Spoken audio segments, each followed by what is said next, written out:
Welcome to Winning Wednesdays with Pear VC. At Pear, we have been fueling the next generation of tech startups for over 10 years.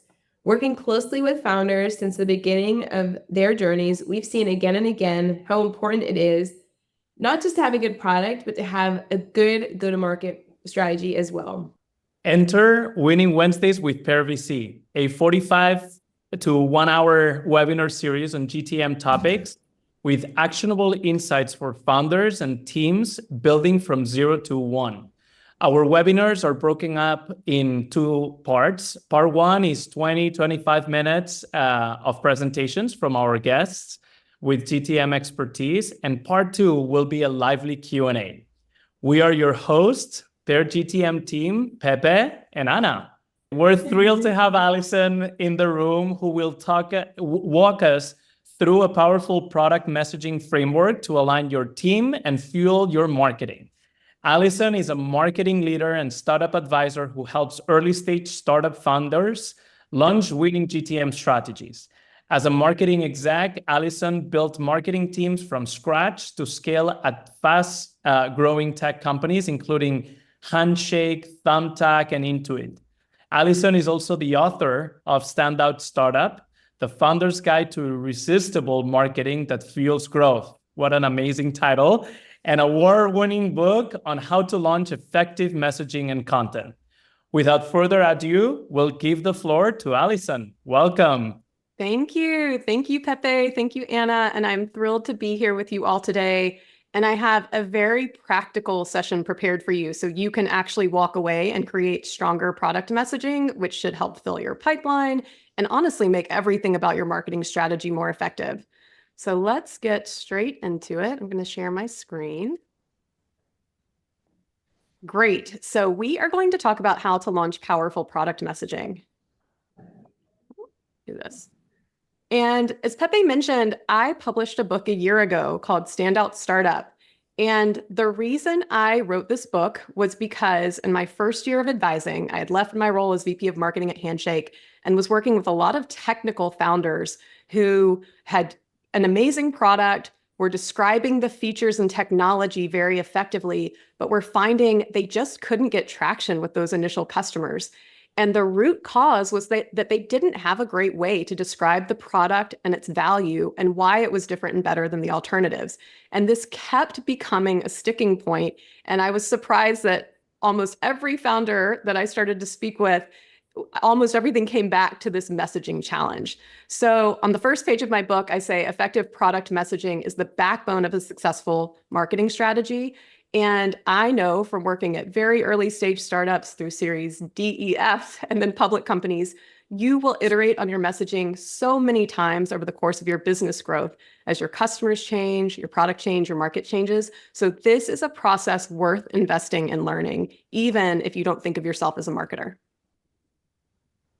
So what are some signs that your messaging might not be as strong as it could be? These are some of the things I've heard from founders over the past several years. The first is just this feeling that your collateral is outdated, or frankly, if you've just found product market fit and you're very new on the scene, you might not really have any marketing collateral. So it's this feeling, my website is totally off. I honestly don't want to send people to my homepage, or I don't want to send our one-pagers because they're not good. And I know that they're hurting conversion. I'd rather just chat with them. The second thing I hear a lot is this feeling that everyone on the team is describing our product in different ways. And sometimes that works out, but sometimes that's very confusing to customers. And oftentimes in this vacuum of messaging, sales is overpromising and they're trying to describe the features and the effectiveness, but they're not being as accurate as they could. So the team is misaligned. And really at the core, there's this feeling that lead generation and sales are slower than they should be. You know that your product is better than anything else on the market, or at least as you chip away at the roadmap, it will be, but your target customers don't seem to get it. And that's where messaging can really help. So today I want to share this 3-step process to come up with and launch effective messaging. Starts with the 3 Ps, which is defining your persona, positioning, and personality. And then it gets into creating a messaging framework that you'll refer to as you go into step 3, which is when you use this messaging across multiple touch points. your homepage, your sales deck, and many other types of collateral you'll create, from your content strategy to email sequences to other things you'll use in the sales process. So let's get straight to the punchline. And I'd love to just share what is in effective product messaging, what makes product messaging strong. So these are the things that I look for and help founders put into their messaging. The first is you need to be very clear about who your product is for and speak directly to that person through your messaging. Second, you need to clarify what your product is, and this often means choosing a category description and just being clear, what is this product? What is the problem it solves? The third thing is talking about the transformation that your product creates. So you need to promise to solve a problem, and you need to be very clear about that top line desirable outcome. What will change in the company or this person's life once they've used your product? After that, you need to get into why someone should choose your product to create that transformation over any other option. So the first thing you need to do is speak to the value of the product in terms that really resonate with that ideal customer. So you need to show empathy and understanding for their pain points. What is it that they need to overcome, or what's challenging in their business today? And then you need to show that your product can deliver results. It can get someone out of the pain and into the gain. But even if you explain your product and why it's so valuable, it might not be clear why it's better than the alternatives, because you know your prospective customers are choosing among a lot of different options. So the next key thing is really getting clear on your differentiators and having messaging that makes it clear why someone should choose your product over the alternatives. The third piece, which sometimes gets overlooked, is this brand personality. How do you create affinity? So even if you can describe the value of your product and how it's different and better, what's that X factor in the way you communicate and the way your brand shows up that makes someone want to choose your product over the alternatives? And last, even if you can tell a great story, you need to prove it. And so great product messaging has really rich proof points that range from explaining features that deliver the results to customer testimonials and case studies, press and other endorsements, and then data and other guides and information that makes someone confident that your product is something they can effectively use. So we'll get into how to create each of these and turn it into a messaging framework that includes a unique selling proposition, value props, and proof points. The great thing is, once you have this messaging framework, it becomes very turnkey to create an effective homepage and a strong sales deck outline. And so I'm going to use a lot of examples from Handshake today because it's always helpful to hear a concrete story. Handshake is a three-sided marketplace. So it is a recruiting platform for employers who need to hire college students. It's an app for college students who need to find internships and jobs. And it's also the way most career centers in the US manage recruiting at their colleges. So I'll focus on the B2B side, the employers, but I'll show you how we were able to develop messaging that led to this homepage. And it's so satisfying when your entire team is aligned on the messages that you want to come through anytime you have the chance to speak about your company to the press, on a podcast, in an investor pitch, and you can just nail what your product is, why it's valuable, and why it's different. And so Handshake was constantly trying to create contrast with LinkedIn, which was our top competitor, and explain why we were such a better choice for employers who needed to hire college students than LinkedIn was. Okay, so really quickly on me, Allyson Letteri. My career has been building marketing teams from scratch at a range of great companies. I'm based in San Francisco. And over the past 3 years, I pivoted into marketing advising, and I've worked with hundreds of startups on messaging and marketing strategy. And I've captured a lot of the learnings in my book, and I'm going to give you a crash course in that today. One other great plug, I've put a lot of the templates that I'll refer to in this presentation into a free downloadable guide. So you can get that on my website, AllysonLetteri.com/resources. Everything's easier with a template, so I really encourage you to use these as you put some of these tips into practice today. Okay, great. So step one, the 3 Ps. You cannot create effective product messaging unless you know who you're talking to, who you're up against, and the way you want to communicate, the tone of voice and the personality with which you want to communicate in your messaging. So understanding your persona helps you describe who your product's for, but also talk in ways that describe the value of your product in ways that they really understand. Positioning gets at your category, what type of product are you, but also your differentiators. And personality is really about how you build affinity. And once you have these ingredients, it becomes very turnkey to create strong messaging. So starting with the persona, who are you trying to influence and what do they value? I like to think of your persona as the filter through which you'll run all messaging decisions. So messaging might sound really great to you in your head or on a whiteboard or on a screen, but you always have to ask yourself, will the person I'm trying to influence care about this? Will this motivate them to take the next step, either to answer my email or to read the piece of content that I want them to read or to book the demo call? If you are a B2C company, defining your buyer persona is relatively straightforward compared to the B2B persona process. So consumer, you're thinking about exactly who is that person that is the best fit buyer for your product. Who can you serve best? But B2B, it's more layered, and it really starts with identifying your ideal customer profile company first. So who are the companies that are experiencing the challenges that your product can solve? And what are some of the unique firmographics? So are they in certain regions, certain industries? Do they have certain number of employees and other characteristics that help you filter in or out companies from your pipeline? And then the second component is technographics. So what types of things, what types of software do they need to have or not have? What types of budget, what types of technology mindsets might they need to have to make them your ideal customer? Once you've identified that company, then you need to think about the buying committee. So it is very unlikely in a B2B sales process that you will only talk to or have to influence only one person. That said, you do want to understand who is the primary buyer. Who is the person who you are trying to get on the radar of first through LinkedIn outreach, when you go to conferences, through the content you're creating? And then who else will they need to involve internally and potentially bring into the sales conversations in order to make the purchase? So this is often a decision maker that is not them. This could be a CFO or a CEO or someone else who holds the power of the budget and the final decision. This is influencers of the process. So it might be product leaders or engineers who aren't the direct buyer, but do have a say in whether to buy your product or not. And then finally, the end user is often different from the person who's purchasing the software or the platform. So while you do need to understand each of these people, I really encourage you to start with creating messaging for this primary buyer, because much of your initial marketing and content strategy will be targeting that person.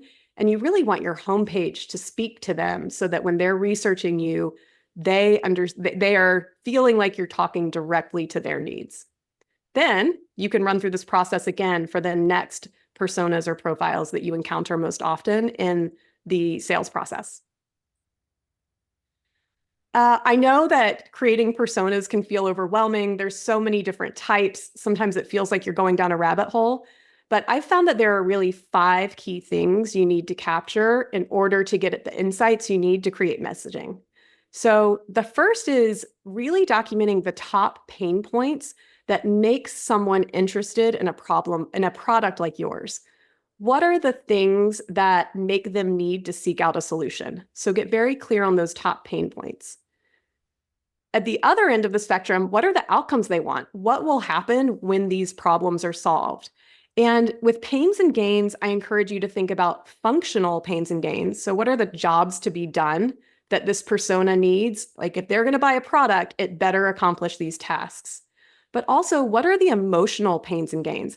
What are they feeling? The stress, the challenge, the internal conflict when these pains aren't resolved? And what are the social and relationship type pains and gains that they need too? How will they show up as a more effective leader at their company? Or how will team collaboration improve once they've solved this problem? So go beyond just the functional pains into emotional and social as well. The third thing that you really need to understand is what shifts for a person or for a company that makes them more open to finding a solution like yours.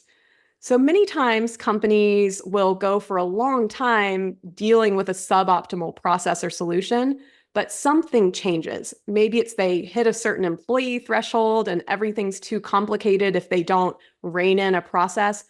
Or maybe there's kind of a catastrophic event that causes them to say, okay, we need to do something differently. Like a bunch of emails go to the wrong person, or there's a security breach. And suddenly the company has to take this problem much more seriously. This is often the point when you will start talking to them, or they will start listening to you and noticing the content you're putting out there. So understanding that shift is really important. And then the next two factors are, even if someone knows that they have a problem to solve, what are the blockers and objections that hold them back from moving forward? And what are the motivators that give them the confidence to move forward? Is it data? Is it customer stories? Is it something about the credibility of your founding team? So understanding these things, again, help you understand the themes that you need to hit on in your messaging.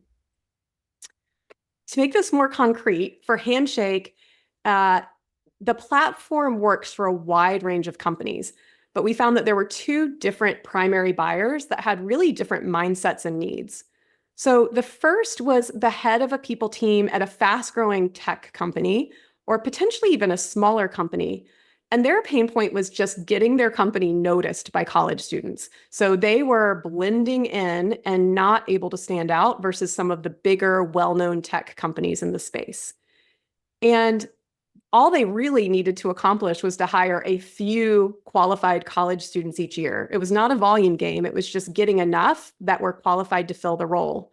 And the shift that usually made them more open to using Handshake versus the old ways of recruiting was that they just could not get enough qualified applicants. And so they realized that because Handshake specialized in helping them hire college students, it was worth considering.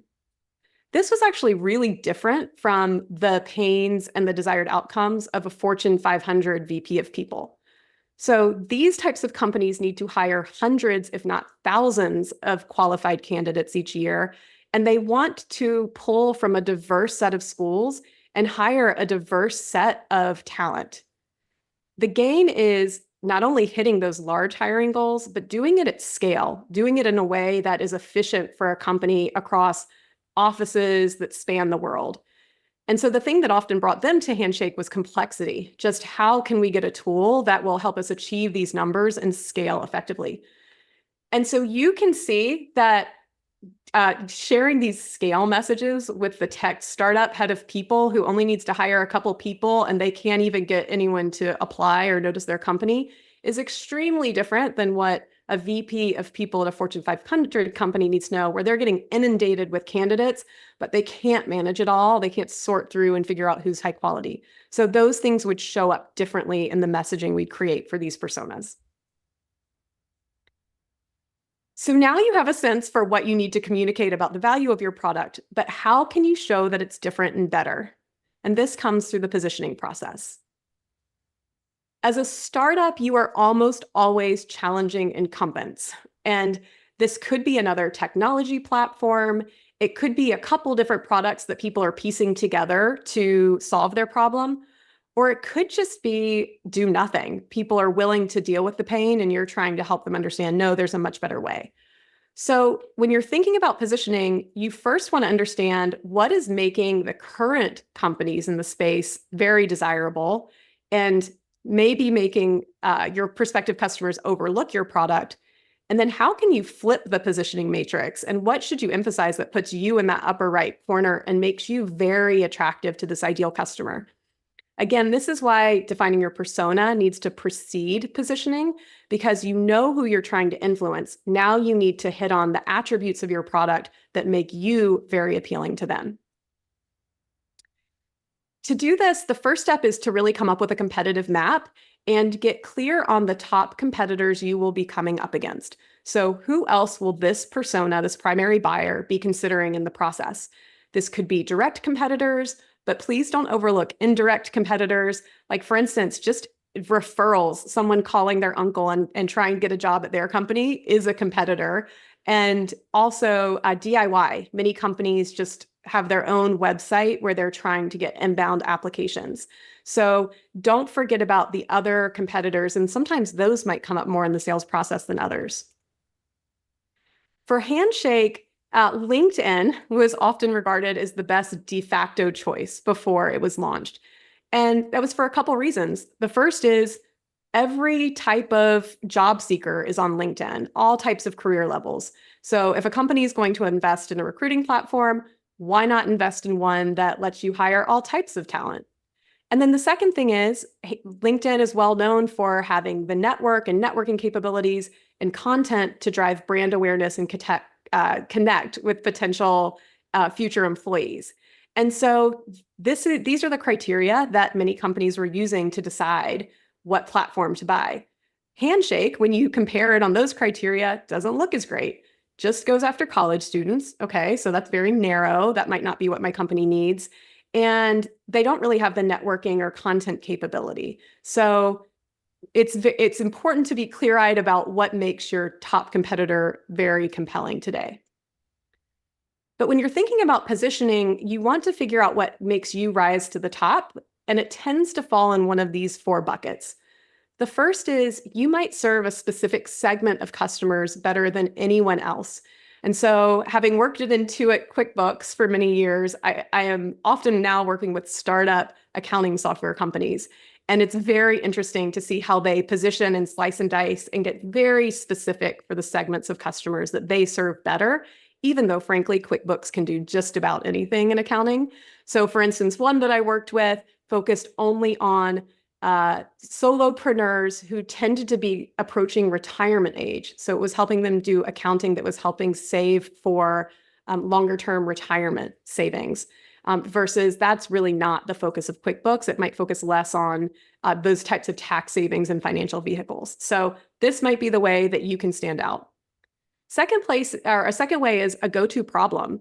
Do you want to be known as the best product to solve a specific use case?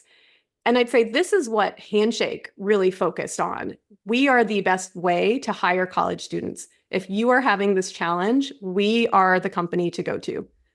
The third is superior outcomes. Does your product deliver a benefit you simply cannot get from any other product? And the fourth is a better experience. Can you deliver a 10x better user experience than any other product?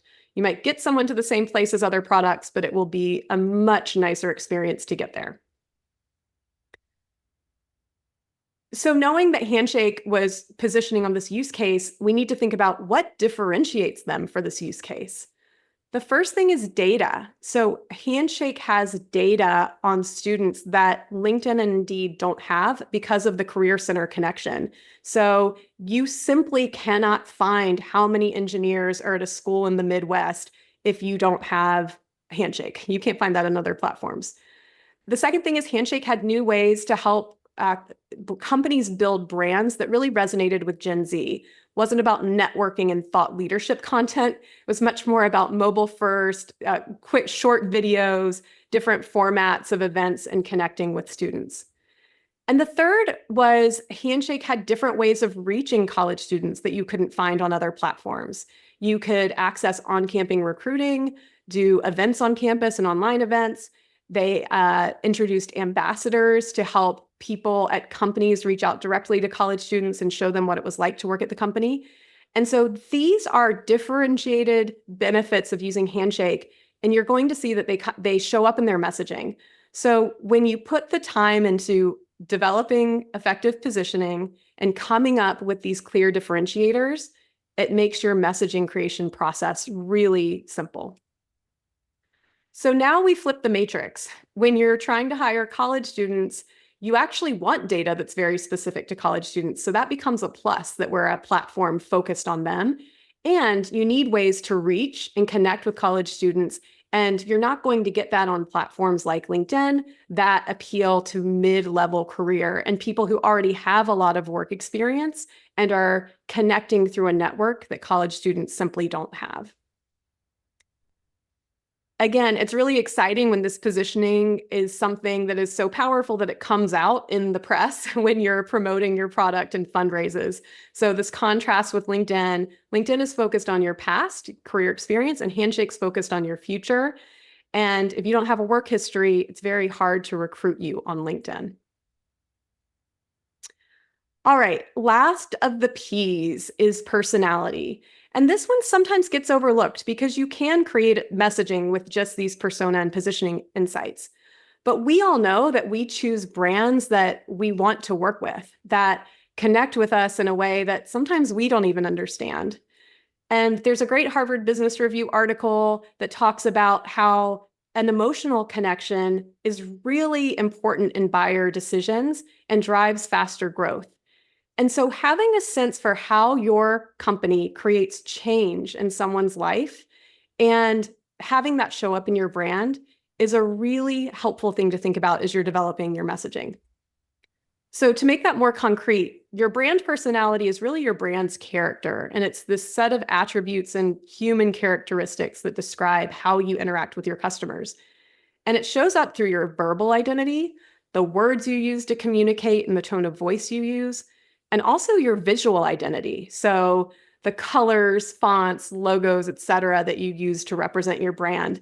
And a note here, oftentimes companies develop their visual identity before really thinking about their personality. So that might be something that you need to evolve as you get clearer on your verbal identity while you create your messaging. At a minimum here, as you're creating messaging, I encourage you to think about your tone of voice and think about some of these dimensions. Do you want to communicate in a more friendly, approachable, inviting way? Or is it more appropriate for your product and the type of transformation you're creating for customers to be more authoritative, professional, proper? Are you more humorous or dry? Are you passionate and emotive or provocative? And lots of times, the company's tone of voice reflects the founder's tone of voice at first because you are doing a lot of the writing. But be intentional. So for instance, a healthcare company might need to take on a more empathetic, supportive tone that might not be supernatural to you as a founder, but it makes a lot of sense as you're communicating messages and talking to that persona that you want to influence. A more advanced and I think very helpful way to develop a brand personality is to think about what brand archetype it best represents your company. And each of the 12 brand archetypes that psychoanalyst Carl Jung really popularized have a different way of creating change in a customer's life. And therefore, they have a different way of talking to those customers. Some examples, the sage archetype creates change through giving expertise. And so, for instance, MailChimp here is saying you can harness our expert advice and really focuses on words that showcase their expertise, versus at the other end, we have Bumble that acts more like a rebel, and the rebel creates change by challenging old rules. And so it's talking about, our brand is challenging outdated heterosexual norms, helping women make the first move. And their tone of voice is going to be more irreverent and challenging and sort of like, we don't care, we're going to do it our way. So thinking about these things is important because it does influence the words and the way you show up in your messaging. Okay, again, templates to go through each of these steps are in this downloadable guide. So now we're going to get to messaging. And actually, this is a much shorter part of the presentation because we've done the hard work to figure out what our messaging needs to say. So the three components we'll go through are developing a unique selling proposition, value props, and proof points. Your unique selling proposition is a headline summary of who your product is for, what it does, and the big outcome you promise. And just an aside, I encourage you to capture your messages in this format, the USP, value props, and proof points to support each value prop in a document before you start creating website copy or rolling it out across collateral, because it becomes a touchstone, becomes a reference document that anyone in the company can go to when you're trying to figure out the best way to describe your product and your value propositions. Okay, so your unique selling proposition is really your elevator pitch. It's the thing you would say if you just had 15 seconds to describe your product. And at a minimum, you want to say our product is a what for who that delivers what outcome. If you have a little more time, you can talk about the problem it solves and the way you do it in a differentiated way.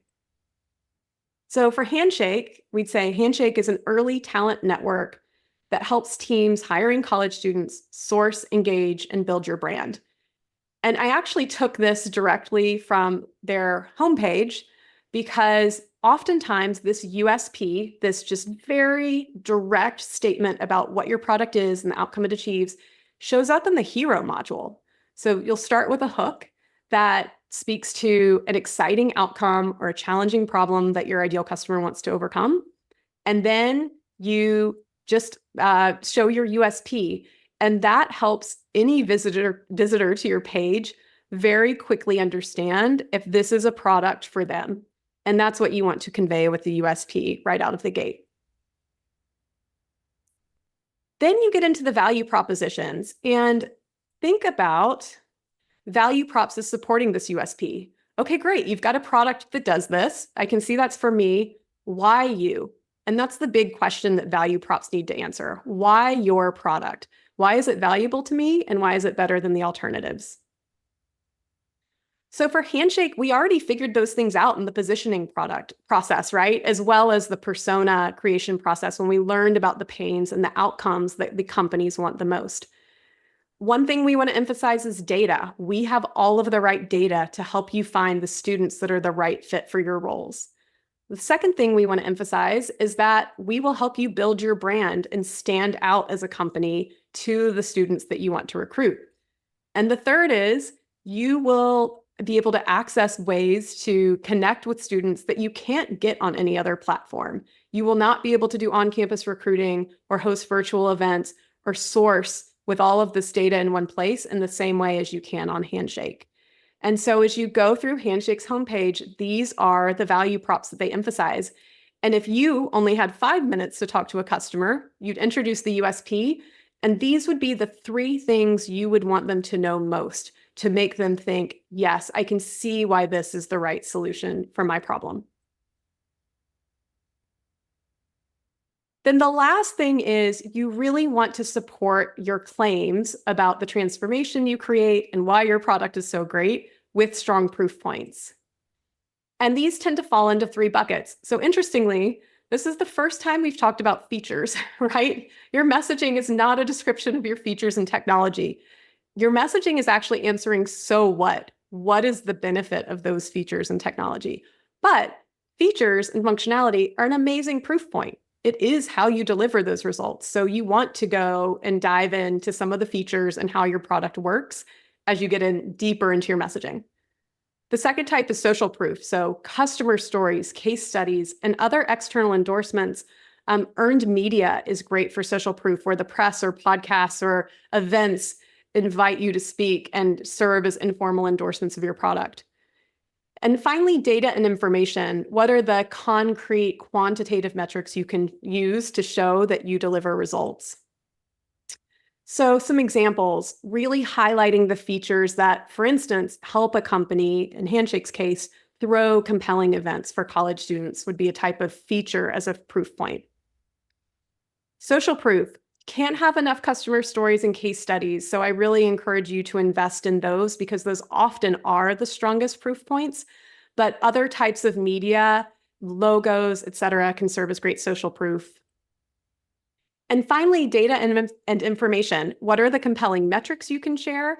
But also, as you're developing guides and content for the buyer journey, so webinars, guides on how to use your product, etc., those can also serve as useful proof points because they give someone confidence that they can use your product.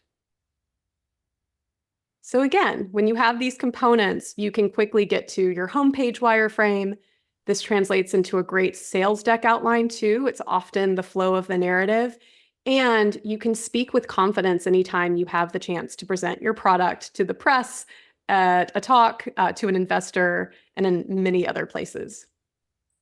We're not going to go into step 3, but I want to say that Messaging isn't copy. So you want to take the ideas in the messaging and work with a copywriter or learn some great techniques to write compelling copy as you create the different types of collateral that will become customer facing. So there's one final step, but you do want to then take this messaging framework and turn it into the right copy for all of the different elements of your marketing strategy. This process will pay off. This will help you attract the right customers, increase sales, improve retention because you're setting proper expectations about what your product does before someone gets in and buys it. It also helps unlock your content strategy because a lot of the content you create will be expanding on the benefits of using your product or how you overcome the key pain points your customer has, or it will be talking about your differentiators. It will help align your entire team.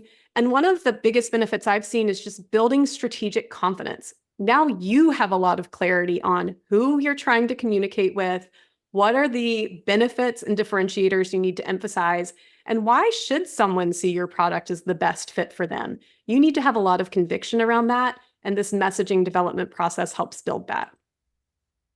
So that's it. There's great resources for you. My book goes into much more depth on this. Plus, I've got the free guide, and I'd be excited to connect with you via email and/or LinkedIn if I can be helpful in any way. And so now I'm excited to answer questions. Allyson, that was amazing. Thank you so much. I've gotten some messages already from folks about how incredible this is. So I'm sure everyone's going to be flooding these resources. Wow, so much to unpack here. Folks who are on the call, we're going to take live questions and we're going to give live questions a priority. So if you have questions that you'd like to ask, you can either raise your hand, pop them in the chat. We invite you to turn on your video if you'd like to even say your question out loud. But we'll start with a few of the questions that we've received beforehand just to kind of warm everybody up. One of the questions that I think is top of mind for many of the founders who are early stage on the call, Allyson, is how to manage expectations in the early days when you're sort of still navigating, building your product, and you're even figuring out what the product will do. Like there are many directions a product might take, and so you're in those early stages of like, my product could be many things. What is your advice? This is the question, to manage those expectations with customers when the product really is still in development, but you want to position it well. Love this question. And part of what I love about this process is it's so iterative. It gives you a way, no matter where you are in the product development process. The earliest days are actually like very deep into a very mature product. Anytime you want to create messaging, you always go back to who is the person I want to appeal to now, even if it's just a hypothesis or for a test that you're running to see if you can get traction with a certain customer group, and then define those benefits that they want to hear about and the differentiators that they want to hear about. As you start to find product market fit, of course, as an early stage startup, your product roadmap is going to be on fire. Like you will be releasing and your product will get better and better month over month. So one of the things I like to think about as you develop those value propositions is think of them as feature buckets too. So if you look over your roadmap over the next 6 to 12 months, however far out you can confidently look, what are the features you're going to be building and what is the value of those features? And ideally, any of the major things you're releasing will further validate one of those value props. So as an example, at Handshake, a value prop might be, we help employers connect effectively with students. And maybe in the early days, that means that employers can only send like bulk messages to students. They're not customized. There's nothing special about them. But over time, we were able to make those messages much more personalized. And then we introduced a lot of other modalities for employers to connect with students, like introducing ambassadors into the process, content feeds, other things. So this is where you can speak to the value of your product consistently over time, but you keep building a stronger story to support those value props as you roll out more exciting features. I love that answer. Thank you, Allyson. It reminds me actually of something a founder has shared before about falling in love with the problem space. Like if you fall in love with a problem and you have that, what you're saying, that USP locked it won't shift a lot, even as your product changes, because you're laser focused on solving that unique problem. And so just love that answer. Agree. We'll take a live question. Janet, thanks for raising your hand. Do you want to jump in and share your question? Yeah, thanks for mentioning that, like the whole copywriting section. Really love that. I guess my question, which since we're going through that process right now, my question is like, how do you test it? Like, how do we know if copy, like let's say we hired an agency, right? They wrote a copy. How do we know it's good? Yeah, lots of great ways to test it. Well, first of all, there's just the internal test of, does this reflect the key messages that we want to convey, right? Are benefits and the differentiators coming across? And are we communicating in a tone of voice that we think is appealing to our customers? But then when you're getting into the nitty-gritty of, does this convert? There's so many different tests you can design and launch. So paid ad tests are a nice way to just rapidly test hooks and messaging to see if it drives action. So social ads or potentially search engine ads that drive someone to a landing page, and then that landing page reflects the messaging and then has a call to action to take a next step, whether it's download a piece of content or sign up for an event or potentially book a demo. Sometimes you can just get qualitative feedback from customers, and I wouldn't shy away from that. Just sharing this and saying, do you get this? Like, does this work for you? Or what questions do you still have? What's making you feel like this could be the right fit for you? Or what's making you feel like you still might want to choose an alternative? And so, especially if you have some friendlies, initial testers, that can be a good way to go about it. Another nice way to test is through your sales team, or if you are doing founder-led sales, can you have two variants of a deck or a few slides within a deck and use slightly different messages to tell the story and see what happens, see which drives more conversion to the next step. So those are a few. I mentioned some others in the guide. I would also say, don't be afraid just to be bold and launch new messaging if it better reflects the benefits and differentiators of your product, and then optimize and iterate ongoing. I wouldn't let testing stand in the way of that sort of step change improvement that you get after going through this process. Thanks for that question. Another one here from the chat from RTM says, thank you, Allyson. Do you have perspectives on the strongest action buttons to drive sales on social media marketing?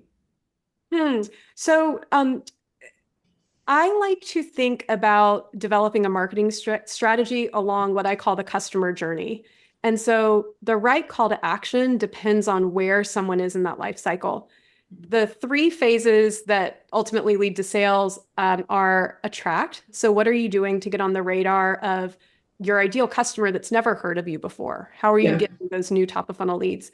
The second is nurture. So now you have that person's attention. You've either caught their eye with an outcome that you're talking about, or you're mentioning a problem you can solve and they want to learn more. The second phase is nurture, and helping someone understand why your product is better for them. And so the calls to action in that case tend to be more around inviting them to download or view a piece of content or join an experience, whether it's meet you at an event or attend a webinar or watch a YouTube video, that takes them deeper and makes them feel much clearer that your product is right for them. Oftentimes, trying to jump straight to book a demo at that point is premature, because you have a longer buying cycle and someone needs much more information to believe that your product is compelling enough and that they would actually like to talk to sales. The third phase, though, of that buyer journey is conversion. And so that if you're getting to that point, the calls to action around book a consultation or meet with sales or book a demo make more sense there, because someone is now getting into the process of making a decision and needs a more detailed information on pricing, product, and integrations that they can only get from talking with that sales team. Yeah, amazing. Super helpful to think of those in stages. Mm-hmm. Another question from the chat here Can you share any techniques to make sure your product messaging shares the same personality, especially when you don't have the exact same personality as your brand? Yes. So I really do. I'll put a plug in for archetypes.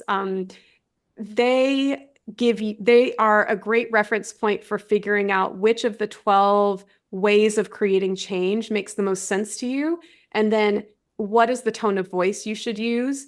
And also, what are some words that would make a lot of sense? So, as another example, the ruler archetype is all about helping someone take control over something that's out of control today. And so, companies that are helping with security often go with the ruler archetype.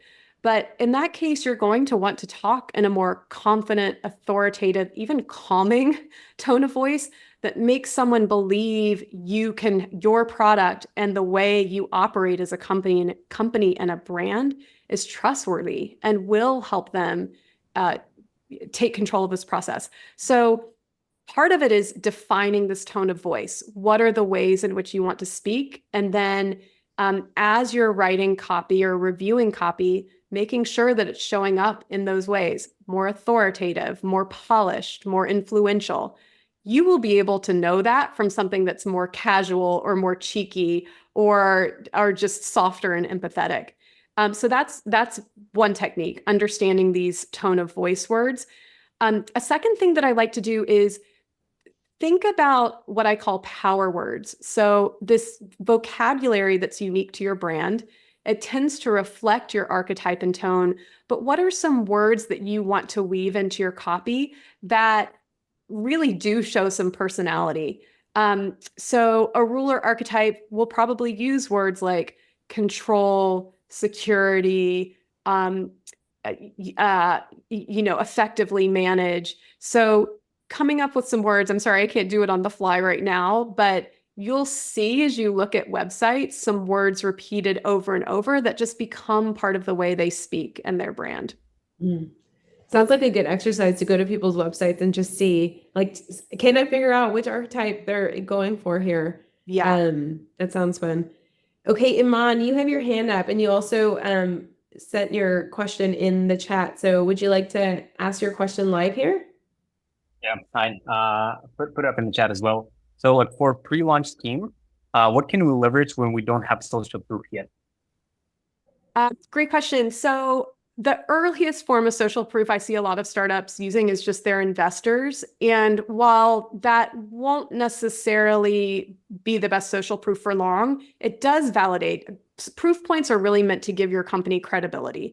So showing the investors who have invested money, advisors that are known in the space, or credible experts who are working with your company, you can often highlight that. Many times a founder's own platform gives credibility and can serve as a strong proof point. So that might be your track record of starting and selling a previous company or working in a role that gave you unique insight to build the product you're building now. I would absolutely talk about that. And another thing I really encourage you to think about is leaning into founder-led brand. So how can you post regularly on LinkedIn or another social platform that will help you reach your ideal customers and talk about the problem space, talk about the characteristics of an ideal solution, show that you are a credible leader of the company, because again, that will serve as a proof point, and you can use some of that content and credibility on your homepage and in the sales process. Also, it can be hard to get press as a very early stage startup, and oftentimes the first piece of press you might get is a fundraise announcement. But I do think getting on podcasts and also leveraging other forms of earned media where you're reaching people's established audiences can be much more approachable. So think about if there's a newsletter that someone in the space has that a lot of your target customers read, or if there are any other platforms where if you could write an article or do an interview and show up in front of that audience, not only do you expand your reach, but you often get a concrete asset, either a video or a podcast episode or an article that you can post on your website that serves as social proof. Got it. Thank you. Thank you. Great question. Okay, another one from the chat. How many personas or cohorts do you recommend creating? The absolute minimum possible. So, one gut check is if the same messages motivate people who on the surface look very different or who are in very different job roles at very different companies, then you really don't need differentiated messaging. But many times within a company, you've got, for instance, a product leader or an engineering leader who's trying to assess the product. They need to convince the CFO that it's worth the budget, and they need to convince, or they're getting input from marketers, et cetera. The CFO and the product leader or engineering leader are assessing different things about the product. And so in that case, you likely do need two different messaging frameworks that address their needs. But I'd start with that primary buyer. And then the other thing to consider is at that top level, the ICP or ideal customer profile company level. Like I mentioned at Handshake, you've got, fast growing tech companies with very small volume recruiting needs versus Fortune 500 that have high volume recruiting needs. Start at that level and then just think about the one or two essential personas and messaging frameworks to create within those companies if you've got a sales process that's going after both segments at the same time. Yeah, really good. Another question from the chat. What is the most effective mode of outreach in your opinion? LinkedIn, Reddit, Instagram, Twitter for B2B? This is where starting with the persona is also like the root of all good decisions. So I cannot answer that question without knowing who is the ideal customer you want to reach and what are the channels that they listen to and give you access to them. It's super specific to that persona. And then it's specific to the types of information you need to share. So, that might help you create a longer list of channels. Then you need to think about the shorter list. And really, marketing strategy in my mind is three main things. It's the channels you're using. Actually, I'll say it's the phase of the customer journey that you're trying to influence. It's the channel you're using to reach the prospect or the customer at that phase. And it's the content or the messaging that you're sharing through that channel. And so those are the decisions you need to make. And it starts with figuring out the person you're trying to move through that journey. Yeah, absolutely. I was going to say, I didn't want to answer for you, but the best channel is the one where your persona is, right? Wherever they are. And so it will vary. There's no one blanket best way of reaching at people. Yeah. One other note there. Lots of times I'll have a founder say like, hey, can you just check out my website and let me know what you think? Is it good or not? And it's impossible to do that if I don't know who they're trying to talk to, what their product is, and these benefits and differentiators that they want to pop out. And so that's really why going through this process is almost always a starting point for engagement to figure out if your marketing strategy is effective. Aligns. Yeah, absolutely. Okay, another one. This seems to be a follow-up from a prior question, but can a brand use different tones of voice in ads, which are temporary, to attract different types of customers to the product? Yeah, definitely.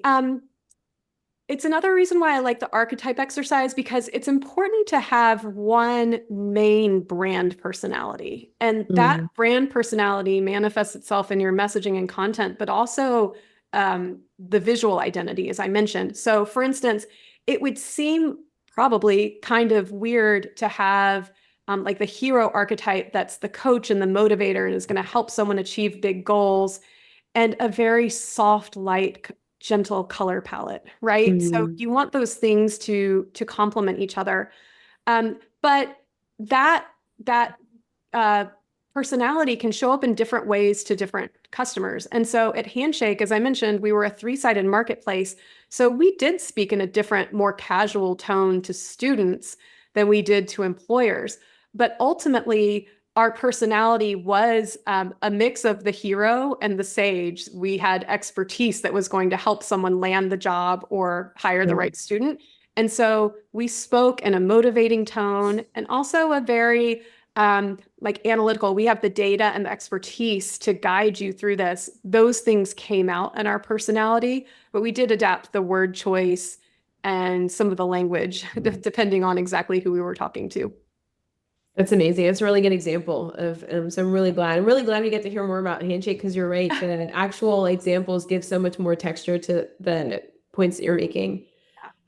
We got through all the chat questions, and we are almost at time. So Allyson, we want to just ask the very final question we asked to all of our guests, and Beppa's going to chime in with that question.